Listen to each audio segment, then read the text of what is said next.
O versículo 6 desse capítulo de Isaías 55, Isaías 55, versículo 6, esse versículo que nós vamos ler daqui a pouco, depois da nossa oração, ele faz tanto sentido nos dias de hoje, quando a pessoa ela já não tem muito tempo para buscar. O tempo do ser humano ele está sendo consumido pela informação, por tudo, por isso, por aquilo. E aí me faz lembrar que a palavra de Deus, ela não existia a Bíblia como existe hoje, fácil, de fácil acesso. A gente tem acesso à Bíblia pelo tablet, pelo telemóvel, em vários, em papel, fácil. Mas naquele tempo não havia Bíblia. E nem todos poderiam carregar uma Bíblia, ela feita em papiro ou em argila, enfim. Então eles tinham que gravar. Então eles carregavam isso na memória. Então imagine, hoje em dia as pessoas não gravam nem um terço do que elas ouviram na reunião. Imagine gravar a Bíblia. Então veja como que nós podemos ou estamos falhando no sentido de guardar o que está na palavra de Deus. Bom, vamos pedir a Deus a direção? Meu Deus, nos ensina a administrar o tempo que o Senhor nos deu.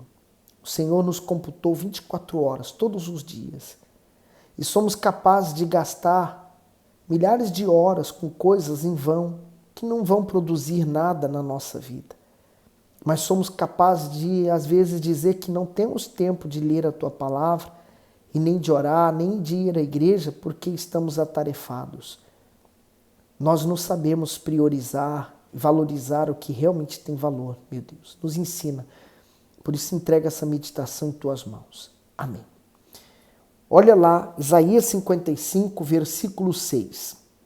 Ele começa assim: buscai ao Senhor enquanto se pode achar, invocai-o enquanto está perto. E aí eu pergunto, faz ou não faz sentido para os dias de hoje? Buscai o Senhor enquanto se pode achar. O Senhor Jesus, ele está pronto para ser encontrado, mas ele quer ser buscado. Quando você busca algo que está escondido, tem mais valor do que aquilo que você encontra em qualquer lugar. Por exemplo, um produto que ele é fabricado à mão e ele é mais raro de ser encontrado, ele precisa ser... quando você quer comprá-lo, você precisa colocar na agenda e esperar uma série de tempo, então aquilo é mais valorizado. Assim também é o Senhor. Ele não é qualquer coisa que nós estamos buscando, ele é um tesouro. O Senhor Jesus fez referência a isso quando aquele homem foi trabalhar no campo, descobriu um tesouro naquele campo. Ele escondeu, ele vendeu tudo que ele tinha, voltou e comprou aquele campo para ele, porque ele achou um tesouro. Então esse tesouro é assim também o Espírito Santo, o reino de Deus. Ele é um tesouro inestimável neste mundo. Mas esse tesouro não está fora, ele não é corrompido pelo ferrugem, pela água, ele não se estraga, ele está dentro de nós. Então ele falou, buscai o Senhor enquanto se pode achar. Você está ouvindo esse vídeo, você está vendo, assistindo, você pode achá-lo. E ele falou, invocai enquanto está perto. O Espírito Santo foi nos dado para que isso acontecesse, possamos estar perto dele. O comentário que o bispo faz, ele diz, buscai ao Senhor, as Escrituras revelam que o soberano tem ouvidos atentos e está favorável a se manifestar para ajudar o ser humano. Mas ele só faz isso àqueles que o buscam. O Senhor não se dará a conhecer a quem não o deseja, não se tornará íntimo de quem não quer tê-lo como amigo, e muito menos salvará quem não quer ser salvo. A necessidade de buscá-lo é urgente. Hoje é o tempo oportuno para o perdão e para a salvação. Por enquanto, o Altíssimo está perto do homem, agindo em sua consciência, falando por meio da sua palavra e dos seus servos, e, sobretudo, convencendo-o a respeito do pecado por intermédio do Espírito Santo. Porém, se ele morrer sem buscá-lo e sem se arrepender das suas transgressões, não encontrará mais o favor divino. Então, a maior dor de quem hoje entra no inferno não é o lago de fogo e enxofre, não é saber que vai passar a eternidade naquele lugar, mas sim a ausência de Deus.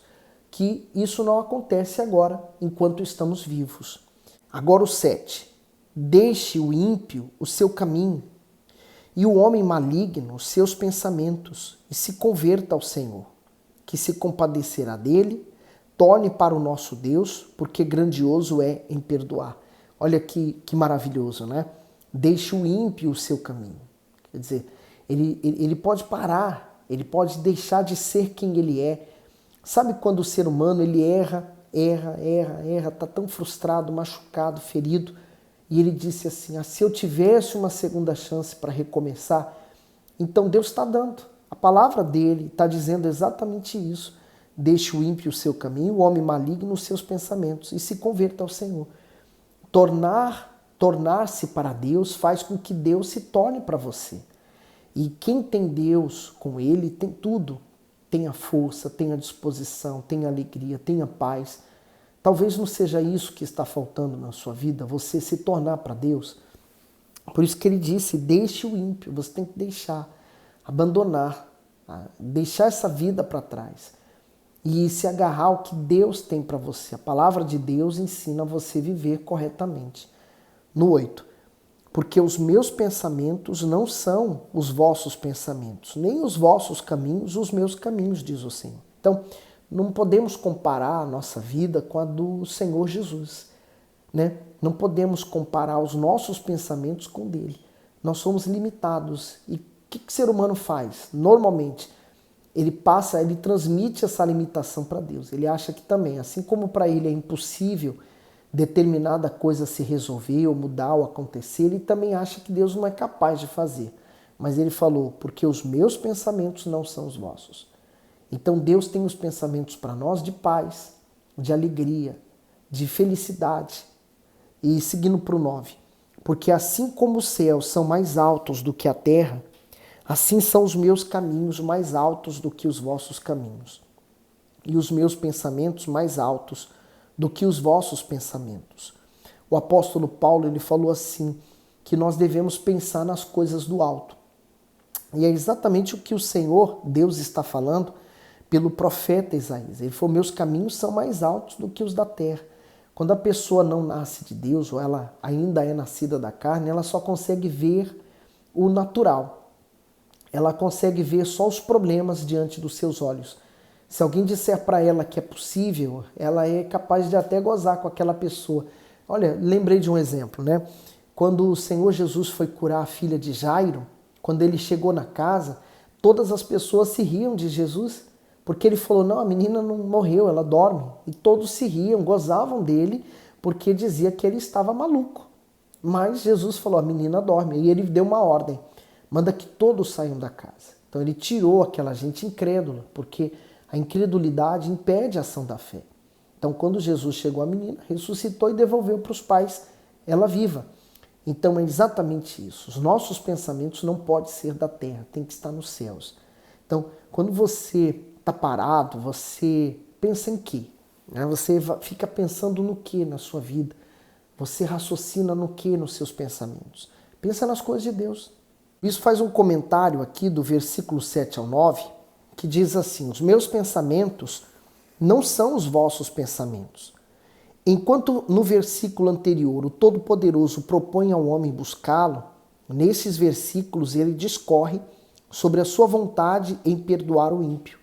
Por isso convida que ele deixe o seu mau caminho e que o homem maligno abandone os seus maus pensamentos para se converter a ele. Ao criar o ser humano, Deus o dotou com a capacidade extraordinária de raciocinar, ponderar e decidir. Porém, os rebeldes deixam de dar ouvidos aos conselhos divinos e passam a abrigar malícia, teimosia, insensatez dentro de si. Dessa forma, perdem a proteção, a alegria e, sobretudo, a vida eterna. Só aqueles que consideram os planos de Deus infinitamente superiores aos seus conseguem renunciar ao que pensa, acredita ou sente. E para aquele que está agora imaginando que os pensamentos de Deus são inatingíveis, impossíveis de serem descobertos, saiba que eles estão contidos nas Escrituras Sagradas Elas comportam centenas de promessas, ensinamentos e repreensões e ainda trazem encorajamento para toda a jornada cristã. Então, muito profundo o que o bispo falou, né? Agora, a necessidade de você avaliar a si mesmo. No 10. Porque assim como desce a chuva e a neve dos céus, e para lá não tornam, mas regam a terra e a fazem produzir e brotar, e dar semente ao semeador e pão ao que comem, assim será minha palavra, que sair da minha boca. Ela não voltará para mim vazia, antes fará o que me apraz e prosperará naquilo que eu a enviei. O comentário 10 e 11. A chuva e a neve são cooperadoras da terra no sentido de prepará-la para produzir os frutos que lhe foram designados. Assim como a natureza, a palavra do Altíssimo cumpre os propósitos dele.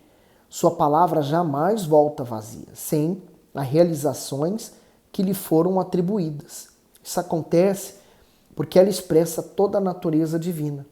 Do mesmo modo que a personalidade e o caráter de uma pessoa são revelados em suas palavras, o Todo-Poderoso é conhecido por meio das Escrituras.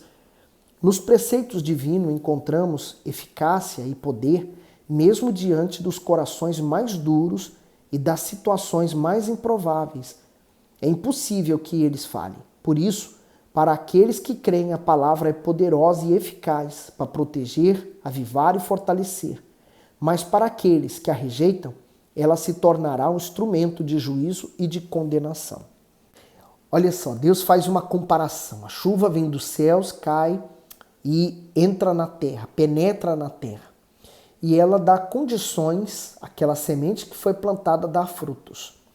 E ele compara que também a palavra dele sai da boca dele e ela não volta para Deus vazia. Quer dizer, ela produz o fruto. Então, por exemplo, nesse momento a gente está ouvindo a palavra de Deus, estamos lendo. Então, ela é uma semente que está caindo, né? Está sendo regada a semente que já foi plantada em nós, a semente da fé. Então ela não volta vazia. Então quando é que ela não volta vazia? Por exemplo, a pessoa que era mentirosa e ela lê a palavra, o ímpio, por exemplo, e ele lê essa palavra e ele fala assim: eu preciso me converter do meu mau caminho. Então ele se converte a Deus, ele se entrega a Deus. Então a palavra de Deus não voltou vazia, trouxe aquela pessoa. O maligno e os seus pensamentos malignos, ele decide se converter a Deus. Então, assim Deus o perdoa e aquela palavra que Deus falou não voltou vazia. Trouxe um pecador de volta. Então, a palavra de Deus, ela está sempre se cumprindo. Se você crê nela, essa palavra está sendo lançada e ela vai dar fruto. No 12.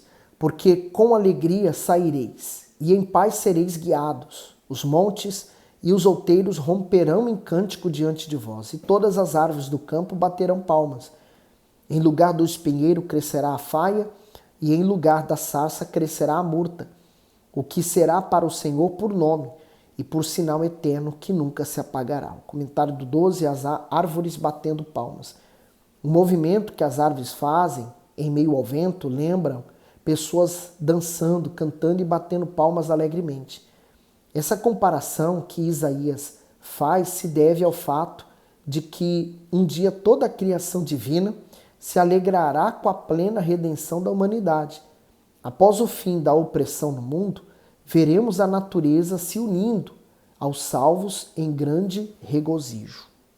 Essa é a nossa maior esperança, poder vir ao nosso Deus na eternidade, né? Agora vamos dar continuidade a Isaías 56. Assim diz o Senhor: guardai o juízo e fazei justiça, porque a minha salvação está prestes a vir e a minha justiça para se manifestar. O comentário diz prestes a vir. Deus estava preparando o seu povo, pois seu filho estava prestes a vir para anunciar o reino dele entre os que crescem. Guardai o juízo e fazei justiça. Significa que o justo deve manter a retidão e a fé, apesar das circunstâncias e do tempo. Essa profecia se cumpriu 700 anos depois, quando Jesus, o Messias, desceu a Israel e cumpriu sua missão como Salvador. Naquela altura, a maioria perdeu o privilégio de honrá-lo como Senhor e Rei. Hoje, o Senhor Jesus está na iminência de voltar, mas somente aqueles que mantiverem o compromisso de fidelidade com ele até o fim serão salvos e reinarão ao seu lado. Lembra, o Senhor Jesus disse assim, que se os dias não fossem abreviados, até os salvos perderiam essa oportunidade. Eu estou aqui pensando, um pouco sobre isso agora. Quer dizer, naquele tempo, a salvação foi anunciada porque Jesus viria. Mas quantos creram? Quantos permaneceram?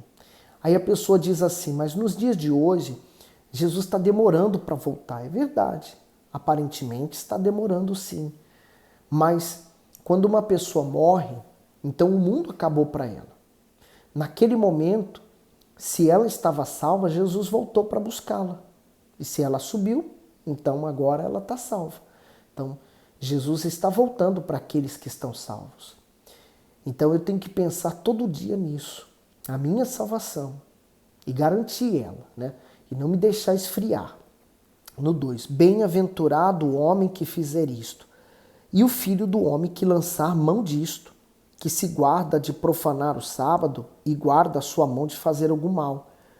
E não fale o filho do estrangeiro que se houver unido ao Senhor, dizendo, certamente o Senhor me separará do seu povo, nem tampouco diga o eunuco, eis que sou uma árvore seca. Quer dizer, nem o eunuco, Você sabe que o eunuco, ele se privava do prazer íntimo do homem, Era cortado o seu órgão masculino. Então, nem ele poderia dizer que ele é uma árvore seca. No 4, porque assim diz o Senhor a respeito dos eunucos, que guardam os meus sábados e escolhem aquilo em que eu me agrado e abraçam a minha aliança. Também lhes darei na minha casa e dentro dos meus muros um lugar e um nome, melhor do que o de filhos e filhas. Um nome eterno darei a cada um deles, que nunca se apagará. Então, aqueles que, apesar de serem eunucos, não poderiam se relacionar com uma mulher porque ele não daria prazer a ela. Ele também não teria esse prazer, foi privado disso. Então, mesmo ele nessas condições, Deus o trataria de uma forma esplêndida. Olha o 6. E os filhos dos estrangeiros que se unirem ao Senhor para o servirem e para amarem o nome do Senhor e para serem seus servos, todos os que guardarem o sábado, não profanando, e os que abraçarem a minha aliança. Também os levarei ao meu santo monte e os alegrarei na minha casa de oração. Os seus holocaustos e os seus sacrifícios serão aceitos no meu altar, porque a minha casa será chamada casa de oração para todos os povos. O comentário diz assim: o eunuco era um homem castrado que normalmente tinha a função de cuidar das mulheres nos haréns reais. No cativeiro, muitos homens foram submetidos a essa prática cruel. Pela lei mosaica, os eunucos não deveriam ser contados na congregação do Senhor. Além disso, eram envergonhados por serem estéreis. Por isso, o Altíssimo os animou dizendo que eles não eram árvores secas, conforme afirmam. O estrangeiro também recebeu encorajamento e proteção do Todo-Poderoso. Quanto ao gentio, aquele que não tinha filiação israelita, mas tinha se convertido a ele, Deus disse que deveria ser acolhido. O próprio Senhor lhe concedia não apenas os mesmos privilégios de ir à sua casa para oferecer sacrifícios, mas também liberdade para constituir família e patrimônio, além da maior herança que poderia receber o nome entre os salvos. Eu achei tão interessante esse versículo, Se muitos homens levassem isso também a sério, não que eles, não estou falando que eles devem se castrar, não, mas no sentido de que eles podem se privar, Paulo, por exemplo, escolheu não casar, então ele não se relacionava com ninguém, ele se privou desse prazer, Então ele escolheu ficar sozinho. Talvez o mundo não estaria como está, perdido. 8. Assim diz o Senhor Deus, que congrega os dispersos de Israel. Ainda juntarei outros aos que já se lhe ajuntaram. Vós todos os animais do campo, todos os animais dos bosques, vinde comer. Todos os seus atalaias são cegos, nada sabem. Todos são cães mudos, não podem ladrar. Andam adormecidos, estão deitados e gostam do sono. E estes cães são gulosos, não se podem fartar. Eles são pastores que nada compreendem. Todos eles se tornam para o seu caminho, cada um para a sua ganância, cada um por sua parte. Vinde, dizem, trarei vinho e beberemos bebida forte, e o dia de amanhã será como este, e ainda muito mais abundante. O comentário do 10 e 11 diz: Atalaia era um vigia colocado em uma torre alta com o objetivo de observar a aproximação de inimigos e assim proteger a cidade. Esse termo era normalmente aplicado aos profetas e aos sacerdotes, pois cabia a eles ficarem atentos aos acontecimentos a fim de perceberem se o povo vacilava na fé. Caso contrário, todo o futuro da nação ficaria comprometido. No entanto, Deus destaca que esses atalaias estavam espiritualmente cegos, pois se mostravam totalmente inabilitados para a função. Eles se comportavam também como cães mudos, porque normalmente os cães latem diante do perigo, mas eles, ao contrário, ficavam indiferentes a transgressões das pessoas e a condenação delas perante Deus. Além disso, o Altíssimo os acusou de serem egoístas, ferozes e avarentos, pois estavam interessados na carne, na gordura e na lã das ovelhas, e não em protegê-las ou em ajudá-las espiritualmente. Assim, estando tão mergulhados no pecado quanto o povo, como teriam autoridade para repreendê-lo? Na sua época, o Senhor Jesus também repreendeu os religiosos, que não vigiavam pela alma dos que estavam sob os seus cuidados. Mateus 15 e 14, deixai-os, são cegos condutores de cegos. Ora, se o cego guiar outro cego, ambos cairão na cova. Concluindo o comentário do bispo, isso mostra que o servo só consegue cumprir sua missão se mantiver comunhão com Deus, fidelidade e visão, e se não priorizar os próprios interesses. Portanto, para a pessoa ser serva, ela tem que ter o Senhor como Senhor dela. Se ela for senhora de si mesma, não tem como Deus ser Senhor da vida dela. O Senhor Jesus falou, né, que não podemos agradar a dois senhores. Ou eu vou agradar um e aborrecer o outro, e vice-versa. Então, ou eu sou o Senhor e vou agradar a mim próprio, ou eu sou o servo e vou agradar o meu Senhor. A escolha é minha, a escolha é sua. Então, gostou? Põe nos comentários que Deus falou consigo e põe o seu gosto, manda esse vídeo também para alguém. Esqueça, se inscreve aí no nosso canal. Fique bem.